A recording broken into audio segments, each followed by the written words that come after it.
नमस्ते दोस्तों, हर हर महादेव। बहुत बहुत स्वागत है आपका फिर से एक बहुत ही स्पेशल न्यू वीडियो में।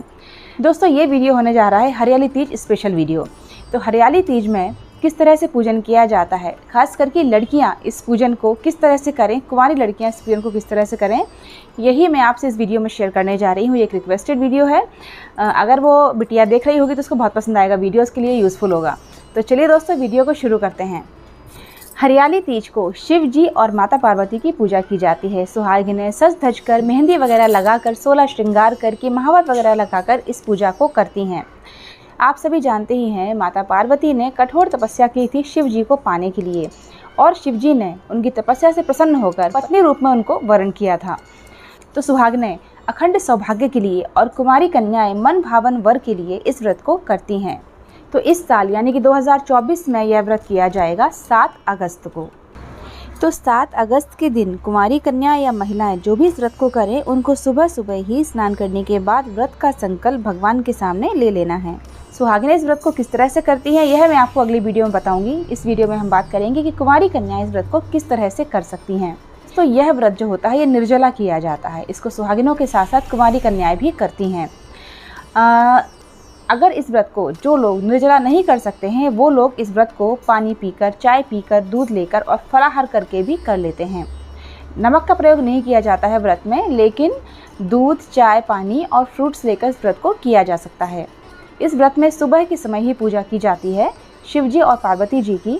चाहे तो शाम के समय भी कर सकते हैं, लेकिन इस व्रत में पार्थिव शिवलिंग की पूजा की जाती है, और पार्थिव शिवलिंग को रात में नहीं रखा जाता है, विसर्जित किया जाता है।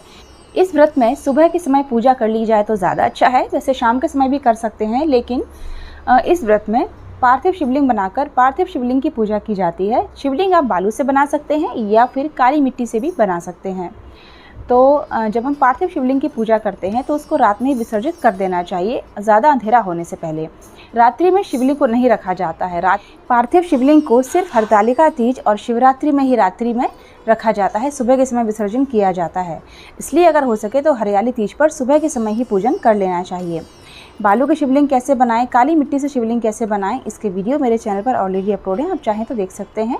आपको एंड स्क्रीन पर उसकी लिंक मिल जाएगी। अब बात करते हैं कि कुंवारी लड़कियों को यह व्रत कैसे करना चाहिए। जैसा कि मैंने बताया कि इस व्रत को निर्जला करते हैं, चाहे तो फलाहार से भी इस व्रत को कर सकते हैं, बस आपको नमक नहीं खाना है। आपको व्रत रखना है, और अगर आपके घर में आपकी मम्मी, आपकी भाभी या बड़ी बहन कोई भी इस व्रत को करती हैं, तो उन्हीं के साथ आप इस पूजा को कर सकते हैं।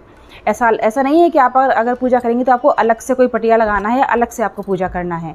आपके घर में अगर कोई भी पूजा करता है तो आप इस पूजन को कर सकते हैं, या आपके आस पड़ोस में भी कोई पूजा करता है तो आप वहाँ जाकर भी पूजा कर सकते हैं।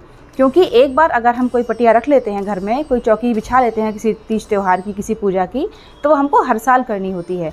तो आप इस पूजन को सोच समझ के शुरू करें कि आपको ये पूजन अगर एक बार शुरू कर दिया आपने अपने घर में, तो आपको इसको हर साल करना होगा, है ना। आपके घर में अगर कोई ऑलरेडी ये पूजन करता है तो तब तो आपके लिए बहुत आसान है। आपकी मम्मी, भाभी या कोई करते हैं, उनके साथ आप आराम से कर सकती हैं। लेकिन अगर आपके घर में इस पूजन को कोई और नहीं करता है तो आप सोच समझ के इस पूजन की चौकी घर में रखें। नहीं तो अगर आपके पड़ोस में कोई पूजा करता है, या फिर आजकल सामूहिक रूप से भी पूजा की जाती है हरियाली तीज की, हरतालिका तीज की, तो वहाँ पर भी आप इस पूजन को कर सकती हैं। बस आपको क्या करना है, अगर हो सके तो हरे कपड़े पहन लेना सुबह से या पूजा के समय, और हरी चूड़ियाँ ज़रूर पहन लेना। एक दिन पहले मेहंदी लगा लेना, छोटी सी बिंदी ज़रूर लगाना, क्योंकि इस तरह का कोई पूजन अगर हम करते हैं, ये पूजन जो होते हैं शिव जी और माता पार्वती के, तो ये सुहाग से जुड़े होते हैं। अच्छे वर की प्राप्ति के लिए कन्याएं इसको करती हैं। तो आप इस व्रत को अगर आप करें तो अच्छे से तैयार होकर पूजा करें। आजकल लड़कियां जीन्स टॉप में पूजा कर लेती हैं, सर से चुन्नी डाल ली, बस हो गया। ऐसे नहीं करना है आपको। अच्छे से सलवार सूट पहन लें, या हरी साड़ी भी चाहें तो पहन सकते हैं, हरा लहंगा पहन सकते हैं, और हरा नहीं है तो कोई बात नहीं है, लाल पीला कुछ भी पहन सकते हैं, लेकिन हरी चूड़ियाँ आप ज़रूर पहनें।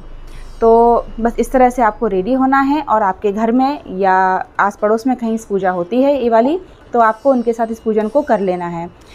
सुहाग का सामान अगर आप पड़ोस में पूजा करने जाते हैं तो आपको सुहाग का सामान अपना ले जाना है अलग से माता पार्वती को चढ़ाने के लिए। कुमारी कन्याएं बिछिया नहीं चढ़ाती हैं, और पीला वाला सिंदूर नहीं चढ़ाती हैं, मंगलसूत्र नहीं चढ़ाती हैं। तो ये आप ध्यान रखना, कुंवारी कन्याएं वही चीज़ें माता जी को चढ़ाती हैं जो वो खुद पहन सकती हैं, तो वही चीज़ें आप माता जी को चढ़ाएं। अगर घर में आप इस पूजन को करते हैं तो बहुत आसान है। जहाँ भी आपको पूजन करना है आप पूरब दिशा की तरफ मुँह करके बैठ सकें, ऐसे आपको चौकी लगा लेनी है। ज़मीन अच्छे से साफ़ करके उस पर पीला या लाल या हरा कपड़ा भी बिछा सकते हैं। उस आपको रखना है कलश। कलश में आप लौंग, इलायची, सिक्का, सुपारी डालकर उसमें लगाएं अशोक के पत्ते, उसके ऊपर रखें नारियल। ऐसे आपका कलश तैयार हो जाएगा। इस कलश को आपको चावलों के ऊपर रखना है। और जैसे मैंने आपको बताया, मिट्टी का शिवलिंग आपको बनाना है, शिव परिवार आपको बनाना है। आप चाहें तो बालू से भी बना सकते हैं। मैंने आपको पहले ही बता दिया है कि मेरे चैनल पर वीडियो अपलोड है, आप चाहें तो देख सकते हैं।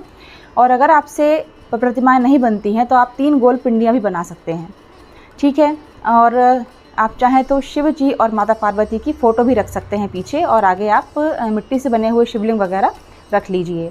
उनको आपको उनके लिए आपको सामग्री चाहिए, वही जो शिव जी की पूजा में लगती है वही सब सामग्री आपको चाहिए। हरियाली तीज की पूजा में घेवर चढ़ाए जाते हैं। अगर घेवर आप चढ़ाएंगे तो बहुत अच्छी बात है, नहीं तो जो मिठाई आपके पास अवेलेबल हो वो भी आप चढ़ा सकते हैं, घर की बनी हुई या मार्केट से लाकर। तो सबसे पहले आपको कलश पूजन करना है, गणेश जी का पूजन करना है और शिव जी को अभिषेक कराना है पंचामृत से, फिर जल से अभिषेक कराना है। उसके बाद आपको उनको चंदन और जो भी उनके प्रिय चीज़ें हैं, जैसे कि बेलपत्र है, शमी पत्र है, धतूरा है, सफ़ेद फूल है, आंकड़े के फूल हैं, ये सभी आपको उनको अर्पित करना है। माता पार्वती को आपको हल्दी, कुमकुम सभी चीज़ें आप लगा सकते हैं, गणेश जी को भी लगा सकते हैं आप सभी चीज़ें। उसके बाद जो भी सामग्री आपको चढ़ानी है वो चढ़ा सकते हैं, जैसे जो फल है, मिठाई है, सुहाग की जो सामग्री है वो आप उनको अर्पित कर सकते हैं। और लड़कियां इस व्रत को कर रही हैं तो हरा सूट या हरी साड़ी माता जी को चढ़ा सकती हैं, तो बाद में वो खुद पहन सकती हैं, या चुनरी चढ़ा सकती हैं तो वो बाद में खुद पहन सकती हैं। तो वो आशीर्वाद के रूप में आपको प्राप्त होगा, वो अपने लिए रखें, वो इसको खुद पहनें। और जो कन्याओं के लायक चीज़ें हैं जो लड़कियां पहन सकती हैं वो आप सुहाग की सामग्री में से ले सकते हैं। बाकी सुहाग की सामग्री आप किसी पंडितानी को या मंदिर में दान दे सकते हैं। तो जो सामग्री आपने चढ़ाई है उसके बाद आपको धूप बत्ती, अगरबत्ती वगैरह लगाना है। दीपक सबसे पहले हम जलाएंगे पूजा में, वो मैंने बताया नहीं शुरू में। उसके बाद आपको पूजा शुरू करनी है, ठीक है। और जब आप धूप बत्ती या अगरबत्ती लगा लेंगे उसके बाद आपको व्रत कथा पढ़नी है या सुननी है। उसके बाद आपको हवन करना है और हवन के बाद आपको आरती करना है। इस तरह से आपको पूजन करना है। और आरती के बाद कुमारी कन्याएं जो कुमकुम या सिंदूर हम थाली में रखते हैं उसको आप थोड़ा सा उंगली में लेकर माता जी के माथे पर लगाकर अपने माथे पर लगा सकती हैं। माता जी की मांग में नहीं लगाना है आपको, क्योंकि आप कुमारी कन्या हैं, तो आपको लेकर माता जी के माथे पर लगाकर और अपने माथे पर लगाना है। इस तरह से आपको पूजा करनी है। और जब सुबह के समय या शाम के समय इस पूजा को कर लेते हैं तो रात्रि होने से पहले इस शिवलिंग को विसर्जित कर दिया जाता है, रात्रि में नहीं रखा जाता है।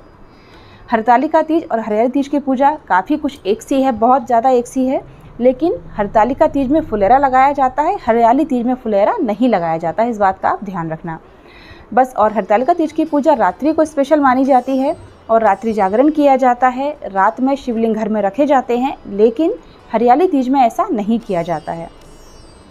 तो इस तरह से आपको पूजन करना है।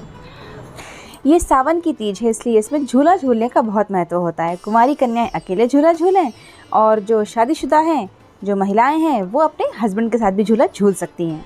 और इस व्रत का पारण जो होता है वो अगले दिन सुबह होता है, सूर्योदय के बाद। आप पूजन के बाद आप चाहें तो जैसे आपने पानी वगैरह नहीं पिया है पूजन तक, तो आप चाहें तो पानी वगैरह ले सकती हैं, या आप चाहें तो सुबह से भी आप सुबह एक पूजन जो घर का होता है डेली का वो आप कर लें और पानी वगैरह उसके बाद आप पी सकती हैं, फ्रूट्स खा सकती हैं। ऐसे आप इस तरह से इस व्रत को कर सकती हैं, ठीक है। नमक आपको नहीं खाना है, इस बात का आप ज़रूर ध्यान रखना।